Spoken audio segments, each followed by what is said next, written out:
휠체어에서 이동변기로 이동하기예요.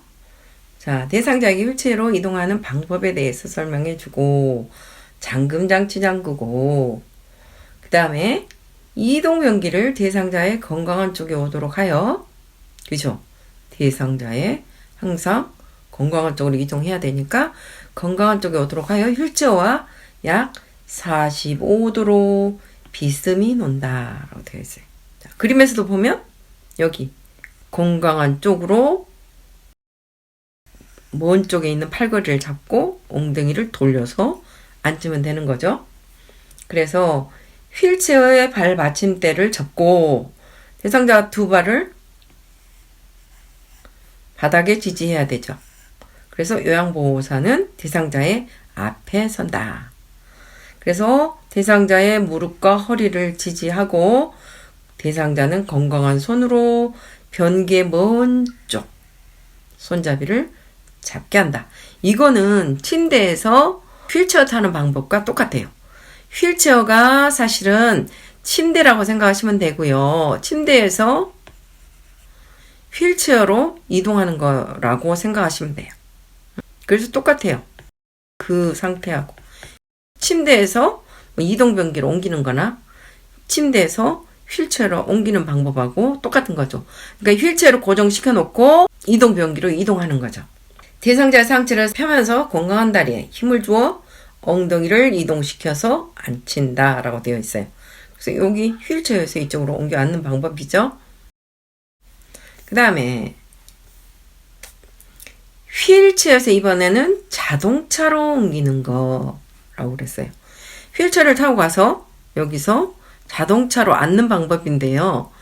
신체 움직임을 스스로 조절하기 어려운 대상자를 좁은 자동차 안에서 자리를 이동시키는 것은 대단히 어렵다. 마비의 정도나 방향 등을 고려하여 안전하게 태우고 내리는 것이 굉장히 중요하다고 되어 있어요. 자, 그러면 방법을 설명하겠죠? 그 다음에 자동차 주차 시 휠체어가 충분히 다가갈 수 있도록 공간을 확보해야 된다. 자동차 주차하고 또 그 옆에다 휠체어를 붙여야 되니까 공간을 충분히 해서 자동차가 좀 떨어져서 주차를 해야 된다는 이야기죠. 그 다음에 자동차의 뒷문을 열고 휠체어를 자동차와 평행하게 놓거나 약간 비스듬히 하여 놓는다. 이때 요양보호사는 본인이 안정된 자세를 취할 수 있도록 공간을 확보해야 된다. 안정된 자세를 취할 수 있도록.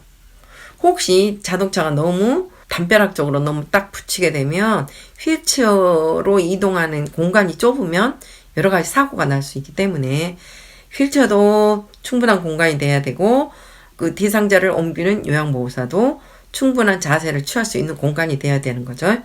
그래서 휠체어로 이동할 때는 항상 건강한 쪽으로 움직여야 된다 그랬죠. 그런데 여기서는 건강한 쪽을 선택할 수가 없어요. 왜 그러냐 하면 자동차 다니는 방향은 일정하기 때문에 자동차 방향에 맞추어서 휠체어를 놓는 거지.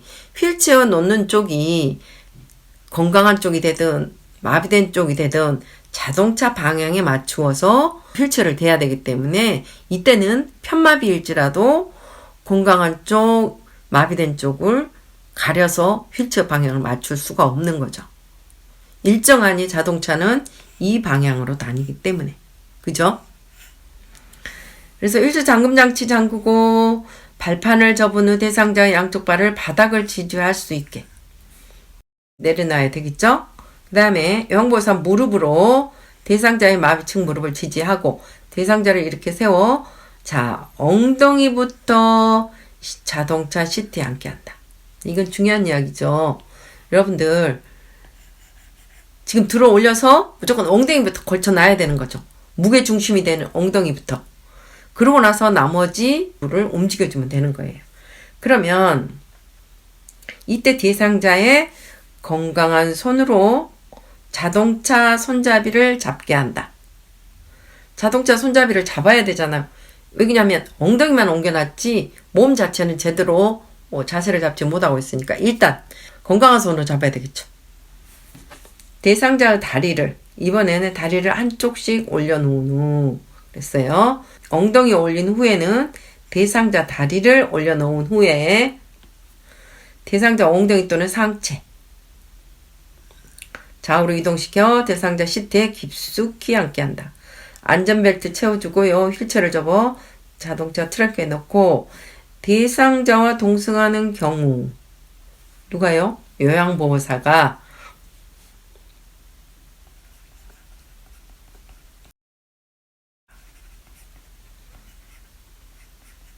대상자와 동승하는 경우에는 반드시 대상자 옆자리에 앉아서 도와줘야 돼요.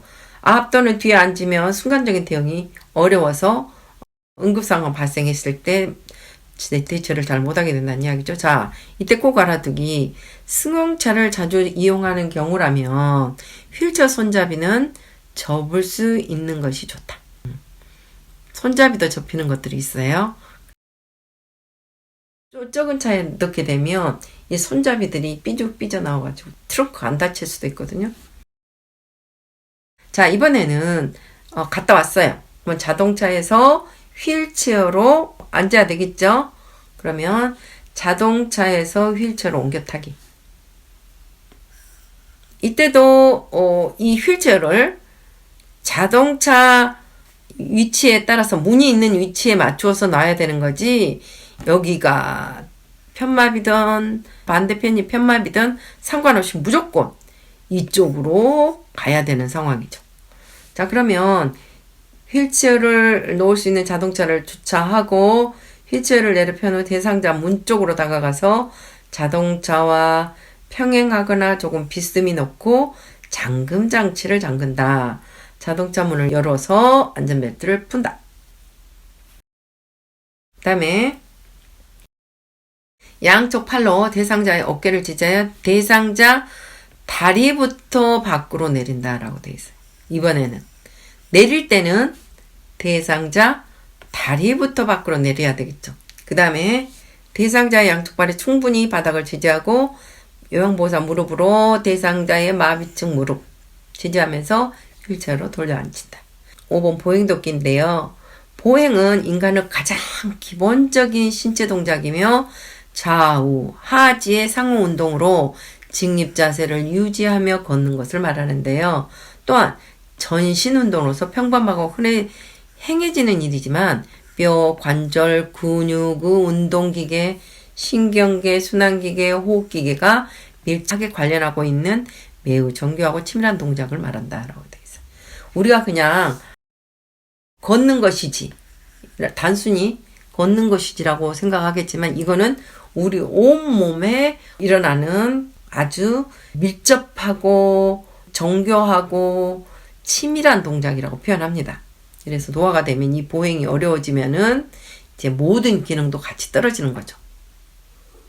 그래서 노화에 따른 기능저하와 만성질환으로 장기간 누워있는 대상자는 혼자서 보행하기 어려우므로 똑바로 선 자세를 유지하여 걷는도록 돕는 것이 중요하다라고 했어요. 요양보호사는 대상자가 자세와 균형을 유지하도록 항상 어디 쪽에 쓴다고요?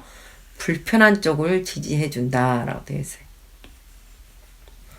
또한 대상자가 의자나 손잡이를 똑바로 잡고 서 있는 자세를 취하고 제자리 걸음과 같은 준비 운동을 하거나 전후 좌우로 이동할 수 있도록 보조를 한다. 자, 그렇다면 우리가 보행을 하려면 일단 서야 되겠죠. 그죠? 직립보행을 해야 되는 건데 서서 걸어 다녀야 되는데 맨날 누워 계시다가 갑자기 서서 걸어 다닐 수는 없잖아요. 그러면 처음부터 이제 준비 자세를 자꾸 연습을 시켜야 되겠죠. 첫째, 선 자세에서 균형 잡기. 의자나 손잡이 등을 한 손으로 잡고 약 3분간 서 있을 수 있도록 연습을 시켜요. 그러니까 한 손으로 잡고 한 3분간 서 있을 수 있도록 연습을 시킨다. 이때 요양보호사는 대상자의 불편한 쪽에 몸을 받쳐야 되겠죠. 서 있는 종상이 가능하다. 그러면 전후 좌우로 천천히 체중을 이동해 보거나 가볍게 제자리 걸음을 해서 균형 잡는 연습을 시킨다. 이때 요양보호사는 대상자의 불편한 쪽에 몸을 받쳐준다라고 되어 있어요. 자, 그런데 이때 걸어 다닐 때 도와줄 수 있는 보조기구가 있어요. 보행벨트라는 게 있는데 보행벨트를 사용하면은 훨씬 안정적이고 덜 불안한 모습을 보일 수가 있겠죠. 그러면 이 보행벨트는 여기 그림에 보시면 다음 페이지에 보면 이런 형태를 갖추고 있어요. 복대처럼 생겨가지고 이렇게 손잡이가 달려 있어요. 이렇게 그러면 양옆을 잡고 지지하면서 보행을 도와주거나 또는 휠체어를 태울 때도 사람을 잡는 것보다는 보행벨트 손잡이를 이용해서 이동할 수가 있다는 거죠. 훨씬 도와주는 사람이나 도움을 받는 대상자나 덜 불편하도록 이렇게 만들어진 거죠. 이거를 보행벨트라고 이야기하는데요. 보행벨트는 대상자를 이동, 침대에서 휠체어나 휠체어에서 침대로 갈 때나 또는 보행시킬 때나 이때 사용하는 보조기구요. 보행벨트의 안전 잠금을 위한 끈이나 패드의 상태, 벨트 손잡이의 바느질 상태를 확인한다. 그 다음에 대상자의 어디에다가 벨트를 묶게 되나요? 허리 부분에 한다는 거죠. 여러분들 이거 시험에도 잘 나와요. 어디에다 채우는지, 가슴에다 채우신 분도 있고, 허벅지에다 채우신 분들도 있고 그래요. 그림 시험 문제 나오면. 그래서 이런 거는 누구나 맞을 수 있는 건데, 잠깐 잘못 생각해서 틀리신 분들이 있어요. 보행 전에 벨트나 끈이 풀리지 않는지를 확인하고, 요양보호사는 대상자의 불편한 뒤에 서서 벨트 손잡이를 잡고, 다른 손으로는 반대편 벨트 손잡이를 잡아라 라고 되어 있어요. 자, 이번에는 성인용 보행도끼. 보행기 종류가 꽤 많죠? 여기서처럼 이렇게 가슴까지 올라오는 보행차라고 해요. 이거는 크기 때문에 보행차라고도 하고요. 여기에서 보면은 일반적으로 여기 많이 이용하죠. 보행기. 허리 정도에 오는 것을 이렇게 밀고 다니는 거 또는 지팡이도 보행기에 속합니다. 그래서 보행기란 걸을 수는 있지만 혼자서는 걷기 힘든 대상자가 실내 및 실외의 보행을 보조해주는 도구이다. 종류가 다양하므로 대상자에게 맞는 보행기를 선택해야 된다. 첫째, 보행기 점검. 첫째, 보행기 종류를 확인한다. 보행기의 손잡이 또는 고무 받침이 달았는지를 확인하라고 되어 있어요. 그래서 손잡이가 제대로 안 잡힌다더니 또는 고무 받침, 이 움직이는 맨 바닥에 고무 받침이 있는데 이게 달았는지를 꼭 확인해야 된다고 되어 있어요. 그 말은 무슨 말이냐? 고무 받침이 보행기에 브레이크 역할을 하는 거예요. 그래서 이 고무 받침 달아버리면 브레이크 역할을 못한다는 거죠. 그래서 낙상할 우려가 크다는 거예요. 자, 그 다음에 접이식 보행기라면 접이식 보행기는 대부분 이 형태를 말합니다. 이렇게 생겼어요. 이게 접이식 보행기예요. 이 접이식 보행기는 이 가운데에 요 사이에 가운데에 이 버튼이 있어서 이게 들어가고 나오고 하면서 접었다 펼 때 딸깍 하고 버튼이 튀어 올라오죠. 그럼 고정이 된 상태에서 움직이고요. 이제 만약에 접어 놓을 때 버튼을 눌러서 속으로 들어가게 해서 접으면 양쪽이 다 접히게 되는 거죠. 그래서 보관할 때 용이하게 하는 거예요. 접이식 보행기라면 펼친 후 잠긴 버튼이 완전히 채워졌는지 꼭 확인해라. 제대로 잠겨 있지 않으면 이게 펴진 줄 알고 그대로 가다가 중간에 접히면서 낙상한다는 이야기죠. 그래서 잠긴 버튼을 꼭 확인하라고 돼 있어요. 그 다음에 미끄러지지 않는 양말과 신발을 신도록 한다. 대상자 앞에 보행기를 두고 바퀴를 잠그고 대상자가 일어서도록 한다. 자, 바퀴를 잠그라고 되어 있어요. 보행차의 경우에는 사방이 바퀴예요. 그래서 여기에가 브레이크가 달려 있어요. 브레이크로 바퀴를 잠그고 대상자가 일어서도록 돕는다.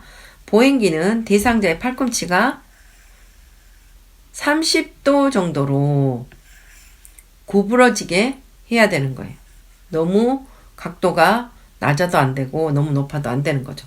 자, 그 다음에 대상자의 둔부 높이라고 되어 있어요. 자, 여러분들 엉덩이 높이만큼 와야 된다는 거죠. 이렇게. 그 다음에 이 팔꿈치는 30도 정도로 구부러져야 된다는 거죠. 이게 정상에서 벗어나게 되면 이제 낙상의 위험이 있다는 거죠. 왜? 신체 균형을 잡는데 조금 무리한 각도일 수도 있고 높이일 수도 있으니까요. 그래서 여기서 꼭 알아두기 한번 볼까요? 꼭 알아두기. 신체 기능 및 사용 공간, 체형에 맞는 것을 선택해야 되고, 기구의 상태, 뭐 지팡이 끝이나 보행기 다리의 고무, 다른 정도, 보행 보조차의 바퀴와 잠금 장치 등을 꼭 확인하고 움직여야 된다는 거죠. 사용해야 된다는 거예요. 이때 요양보호사는 항상 대상자의 기능이 불안정한 쪽에 서서 도와야 한다. 자, 이번에는 보행기 사용법. 여기 그림에 보면은 보행기 앞에 바른 자세로 쏜다. 보행기를 앞으로 한 걸음 정도 옮기고, 보행기 옮기고, 한쪽 발 옮기고, 나머지 한쪽 발 옮기고를 따로따로. 이게 1번, 2번, 3번. 이렇게 세 박자로 움직이게 돼요. 이런 보행차의 경우에는